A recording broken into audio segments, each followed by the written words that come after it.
Salve, salve fiel, sejam bem-vindos aí a mais um noticiário diário do Corinthians. E se você tem gostado desse tipo de conteúdo, já peço a você que deixe o seu like e se inscreva no canal. Nesta terça-feira aí foi dada a largada para a temporada de 2025 do Timão. Na manhã desta terça-feira, todos os jogadores aí que irão disputar a temporada de 2025 com o Corinthians se representaram para dar início aí aos trabalhos, aos treinos e todas as atividades aí para a temporada aí que vem, uma temporada aí que deve começar agora dia 16 de janeiro com o início do Paulistão e deverá terminar apenas aí em dezembro com o final aí do Brasileirão. O Corinthians aí nessa representação contou com a maioria dos jogadores que terminaram 2024, com algumas ausências, tanto por negociação ou também por não renovação de contrato. Alguns jogadores como Pedro Henrique, Caetano e outros jogadores também não se representaram, pois foram transferidos aí para as outras equipes. O Caetano aí também teve seu contrato aí terminado e não foi renovado aí pela diretoria do Corinthians. O Pedro Henrique aí foi vendido para o time do Ceará. E o lado de reforços, muitos torcedores têm pedido reforços para a temporada, principalmente no setor defensivo, muita gente querendo alguma contratação, mas o Corinthians até o momento tem sido bastante discreto aí na janela de transferência e nenhuma cara nova aí foi apresentada aí nesse dia de hoje. Nenhum jogador aí até o momento foi anunciado como contratação para a temporada. Agora, em relação aí ao mercado da bola do Timão, o que tem aí se falado sobre o Davi Luiz aí recentemente é que o Corinthians tem um possível interesse no jogador e até mesmo aí tem algumas especulações que falam que o Corinthians já até fez uma proposta aí para o zagueiro ex-Flamengo que rescindiu aí seu contrato e não seguirá aí no time rubro-negro para essa temporada de 2025. E o que chegou aí hoje de notícias em relação ao Davi Luiz é que ele tem várias propostas aí na mão, vários times do Brasil, como Corinthians, Fortaleza e Grêmio, aí, segundo aí o jornalista Samir Carvalho, esses três times do Brasil já fez proposta para o zagueiro Davi Luiz, e também aí ele tem duas propostas do futebol europeu, uma do Olympiacos e a outra aí também, se eu não me engano, é de um time de menor expressão, agora não estou me recordando o nome, mas é um time do futebol europeu de menor expressão e tem essa proposta do Olympiacos, que deve ser uma proposta aí bastante tentadora, já que é um time que tem bastante verba e tem condição de pagar um bom salário aí para o jogador.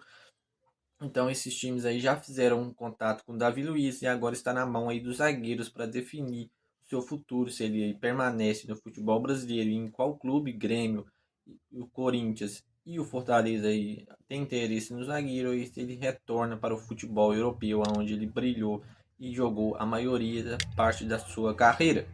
Agora em relação à Copinha, nessa terça-feira o Corinthians venceu novamente por 3-0 e conseguiu aí se classificar para a segunda fase aí da Copinha.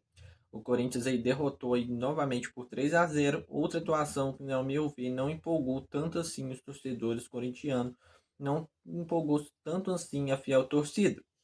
O Corinthians aí jogou a maioria do tempo aí o básico, nenhum grande destaque assim em termo coletivo. O Corinthians não se destacou tanto.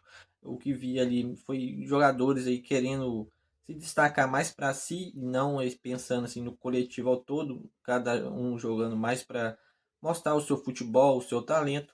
E os destaques, na minha visão, dessa partida foram os dois laterais, tanto o Caipira, lateral direito, Gabriel Caipira, quanto o lateral esquerdo, Deni, foi dois dos destaques mais grandes, ao meu ver, nessa partida. O Caipira já soma duas assistências na Copinha. Na primeira partida ele também deu uma assistência e foi um dos grandes destaques, ao meu ver. E agora em relação ao setor ofensivo, na parte do meio para frente, o Bahia assim não foi um jogador de grandes destaque, assim como foi na primeira partida nesse confronto contra o Rio Branco, ele não conseguiu grandes destaques, tanto que foi substituído aí no intervalo da partida. O Guinegão também, outro atacante que não se destacou nessa partida. Na primeira ele até apresentou um futebol um pouco melhor que nessa partida. Nessa partida não teve tantas oportunidades de mostrar seu futebol, já que não chegou tantas bolas assim para ele finalizar ou fazer alguma jogada ali no setor ofensivo. Do meio para frente, os jogadores que mais se destacaram, na minha visão, foram o camisa 10 aí, Luiz Eduardo, se não me engano, esse é o nome dele. Um jogador que apresentou até em algum momento um bom futebol, mas também nada assim que me enche tanto os olhos. E o ponta direito aí, Luiz Fernando, também foi um jogador de, ao meu ver, do meio para frente, foi o jogador de mais destaques, se destacou aí nesse confronto contra o Rio Branco, um jogador que fez o seu gol e também criou muitas jogadas no primeiro tempo. Um jogador que tem o X1 aí, um contra um dele, parece ser muito bom. Um jogador que no primeiro tempo foi peça fundamental para o Corinthians conseguir o placar dessa partida. Um jogador muito bom que criou a maioria das jogadas perigosas do Timão aí no primeiro tempo. Já no segundo aí, ao meu ver, pareceu que se desgastou bastante, já que é um jogador jovem aí e tem muitas desgastes, assim, tem muitas câimbras assim nessas competições de base, sub-20. Eles costumam se desgastar bastante, já que eles costumam correr muito errado, correm demais, mas não correm do jeito, da maneira certa que tem que correr. Então, essa foi a minha visão da partida, dessa vitória de 3-0 aí do Corinthians sobre o Rio Branco e a classificação para a segunda fase. Os destaques, na minha visão, foram os dois laterais, tanto o Gabriel Caipira quanto o Denner, e no ataque, o Luiz Eduardo, camisa 10, e o Luiz Fernando. Esses foram os quatro destaques aí da partida. E no segundo tempo também teve o Dieguinho, que se destacou e fechou a vitória do Corinthians por 3-0 e a classificação.